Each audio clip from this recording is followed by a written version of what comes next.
Good afternoon. This is your NCAA Season 98. Achieve greatness every day. Live on GMA7 and GTV worldwide through GMA Pinoy TV and GMA News TV International. Available on live streaming on GMANetwork.com, NCAA Philippines website. Also on YouTube, Facebook, and Twitter. Live here at the Smart Araneta Coliseum. This is Game 1 of our Best of 3 series. It's the finals. It's the CSB Blazers versus the Letran Knights. Let's meet our starters. Starting for the CSB Blazers, making its first finals appearance in 20 years. At forward, number 18, Chris Flores. At center, number 27, The Benil Blazers are in the finals for the first time in 2 decades, and they are starting off with former Juniors NCAA champion Ladis Lepalam, 6'9", the tallest player in the league at the center position. We have Will Gozum, of course, the man who will be named MVP before game number 2. Chris Flores, a surprise starter. And of course, the backcourt of Miguel Ocson and the graduating team captain, JC Culyar. Sa panig naman ng mga Letranista, Kyle Tolentino will be starting at the shooting guard position. He will be joining Brent Paraiso, Mr. Fantastic Franyu, Luis Sangalang, and the rookie, Kevin Santos. Next man up, Kyle Tolentino will be the next backcourt floor general ng kanilang koponan. This guy is a big guard, has championship pedigree. Remember that his dad was the guard of the College of St. Benil Blazers, talking about Kuya Elvis Tolentino, when they won that championship. So, merong history tong bata na to. And of course, the dad of Coach Elvis, Ato Tolentino, the man who led TCU and Bo Belga to the championship. Naalala ko pa yung team na yun, Anton. Rob Sands, Gabby Espinas, who was the MVP. Man, a lot of history. Joel Solis. We're tracing the history back to those days. As the Benil Blazers are looking for championship number 2 as they begin the finals. This is the first time the Benil Blazers and the Letran Knights are facing off in the NCAA finals. Both times that Benil reached this stage of the tournament, they played against San Sebastian. Santos wins the tip and the ball is with Franyu. So ito magiging key ngayon, Anton. With this ball game, the Letran Knights need to really execute half-court. Dahil ito yung strength nila eh. Pagka dinaan nila ng isa sa isa, kaya kanilang mamain just like that. Brent Paraiso is the biggest matchup nightmare here for the College of St. Benil Blazers. The Blazers can scheme you out, but if you have talented and big guards like Brent Paraiso na nakita natin in their 2 matchups in the regular season, ito yung nagiging advantage nila. Brent Paraiso had a career-high 25 points in the first round meeting between the Knights and the Blazers. He played 26 minutes, shot 9 for 14 from the field.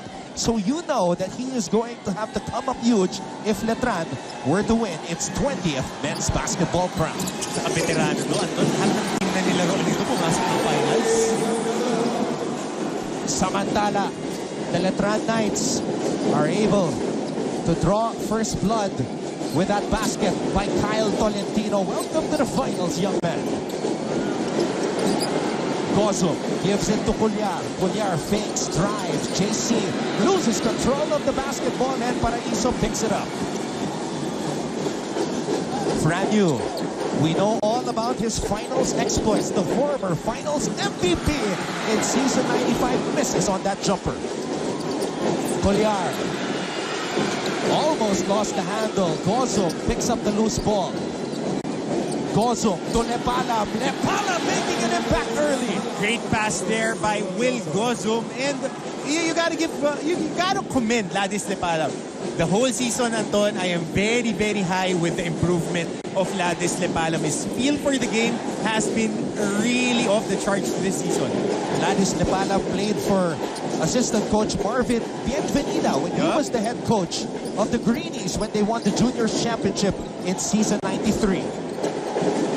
Franyu and JC Collier. What a matchup. The true graduating team captains and point guards. Santos, first appearance in the NCAA Finals, and he converts from the baseline. Pero Anton, hindi bago sa championship itong si Kevin Santos. So naglalaro sa Pampanga, yung mga developmental leagues na under 21, pumasok sila sa finals and he was hailed as the most valuable player in that tournament. So hindi na bago to eh. As I mentioned, we will be joined by Chantal now. They're reporting for the Benil Blazers. Let's go to her right now. Anton and Coach Hammer, the Benil Blazers acknowledge the fact that they have no finals experience. Kaya merong konting pressure at kaba. Pero lamang pa rin ang kanilang excitement. Ika nga nila, they are the new guys on the block. At handa silang mag-take on sa Sasreto. Gentlemen, take note, it has been 20 years since their last Final Four appearance and 22 years since their last championship. Combining these numbers, 2022, itong taon na ito, ang opportunity na ibalik sa kanila ang corona. Is this destiny or just coincidence? Yan ang ating titingnan. Back to the panel. And that is what they are waiting to be revealed. Whether it's their destiny to become a champion. But a cause for concern here on the side of the Benil Blazers early on. Miguel Ocson limping to the bench. He just hit the 3 moments ago, but landed awkwardly. Coaching staff of the Blazers looking for an unsportsmanlike foul, a landing spot issue. Humihingi dito ng review, Anton. Tingnan natin kung bibigyan sila ng retroactive call because our referees right now are at the middle of the court conversing. But Franyu responding with a triple of his own after Miguel Ocson hit from the outside. As we take a look at a very intense Will Gozum, who was once a juniors champion with the Malayan Red Robins. Let's take a look at this triple by Ocson. And there you see landing on the foot of Kyle Tolentino. Pero Anton, kasi ang tawag doon is Kyle Tolentino challenge and then he went for a box out. Nakikita natin na yung paa ni Ocson was kicking to the side. Yung tumama is his landing na hindi naman bumangga sa kanya si Kyle Tolentino. So the officials have a better viewpoint on this. But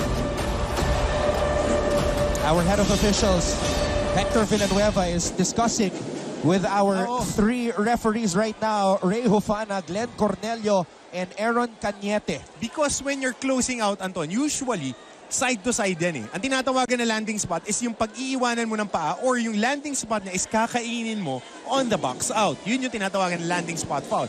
But if you extend your legs or open up your feet to clip the defender, it might be a bang-bang call. So walang tawag dito ang ating mga officials. That's what the officials are explaining to Coach Charles right now. Good no call to. Kasi Anton, anytime that you open your feet, you take away the space of the defender. Now the question is, yun nga yung tapilok ni Ocson eh. The health of Miguel Ocson, because we saw that left ankle turn slightly and he limped back towards the bench. Let's take a look at it one more time. Kasi Anton, tingnan mo if we break down the movement, it's a close out and then he turns away. Palayo nga siya eh. So this is a no call by our officials, but I am more worried about the health of Mix Ocson because he's a very, very important piece on this finals matchup. Ocson averaging 12.2 points per game and is one of the best 3-point shooters. He's actually made the most threes among the Benil Blazers. So now, Robbie Naive checks into the ball game very early on for Miguel Ocson. And season 97, Robbie Naive was top 5 in 3-point field goal percentage, at least making 2 a game. Robbie Naive, a former San Beda Red Cub, was a juniors champion in season 91 with Coach JB Season. Tsaka, alam mo yung sinasabi nila na walang finals experience? You can't make it in the finals na high school, hindi ka man lang naglaro ng isang finals. If you look at these guys, Gozu played for Malayan in the finals, Lepalam, LSGH, Naive, si Collier, I think Collier would have played abroad. Yes, JC Collier growing up in Rome, Italy, as he is defended by Franyu right now. And itong si Flores played for Shanghai, won multiple championships there. Collier, uncharacteristically losing control of the basketball twice already in the early going. Sangalang kicks it out to Brent. Paraiso for three. Brent Paraiso lighting it up here at the Araneta Coliseum. It's a 10-5 lead for Letran. The biggest advantage here of both teams against each other are those two guys. Brent Paraiso for Letran and Will Gozum playing on the perimeter against the defense of Luis Sangalang. Will Gozum hitting his 8th triple of the season. Paraiso. Shot went towards the left. Gozum comes up with a board. So running this flow offense, ito natin dito. Zipper screen for Flores, straight post para kay Gozum. One-on-one kay Sangalang. Ilang beses sila ito pinuntahan during that first matchup. And Will Gozum missed 20 shots against the Letran Knights in those two games. 9 out of 19 and 6 out of 16. Franyo runs into trouble in a wrestling match with a 6'9" Nadis Nepalam. And the referees will call a jump ball situation, possession arrow, points in favor of the Blazers. Good effort there by Ladis Lepalam on that. Pero how about this? Penetration to drop. Scramble. And right there, Ladis Lepalam gripping that basket. Showing a lot of emotion this season. I love the way that he worked on his game. And I will send a big shout out and credit to their big man's coach, Coach Ali Peak, who was really working so hard, and Coach Gabby with the big guys here ng St. Benilde. That's a turnover as we go now to the side of the Letran Knights where Bailey Acot has this report. Anton and Coach Hammer, it has been at least 94 days and 470 hours of preparation for the Letran Knights, pouring their blood, sweat, and tears for this very moment, the NCAA Finals Game number 1. And going back to their motto this season, do not fear, only believe. They have been carrying this all throughout, and they will continue to carry this for the rest of the series. The game plan is simple, Anton and Coach Hammer. Embrace the pressure, trust each other, and give it your all. Back to you, gentlemen. Luis Sangalang, meanwhile, scores on a putback as that was a broken play. Yup. Ganda nung pagkakahelp kay Luis Sangalang on the straight post up. But again, the skills of Will Gozum. Ito yung advantage ng CSP. Gozum loves to run in transition. He gets a lot of cheap points just like that. We'll take a timeout. Letran leads Benilde 12-10.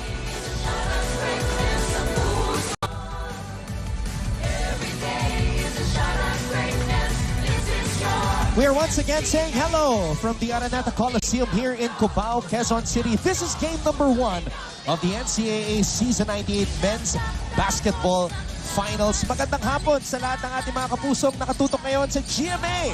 Simulcast on GTV wherever you are all over the Philippines. It is a jam-packed Coliseum for this matchup. First time ever between the Benilde Blazers and the Letran Knights in the finals. Nakikita natin, Anton, going back to the hit list of the Blazers, increasing the pace. Meron na sila agad check mark dyan because ang bilis ng palitan ng possessions, up-tempo, pati ang Letran sumasabay sa pace nila. Franyo, he's the guy setting the pace for the Knights. Zipper play. Ito rin si Mark Sango, malaking role ang lalaroin niya rito. Paraiso, inaatrasan si Flores. That's a foul on Flores, and you can see that Paraiso is making a conscious effort to get to the free throw line. Ton, I told this to our stats guy, Popsi Pong Ducanes, my pick for Finals MVP if Letran wins is their biggest X factor, Brent Paraiso. This guy knows how to win in championship rounds. High school pa lang yan, bawat taon naglalaro yan sa finals. So sanay na sanay maglaro yan ng diinan.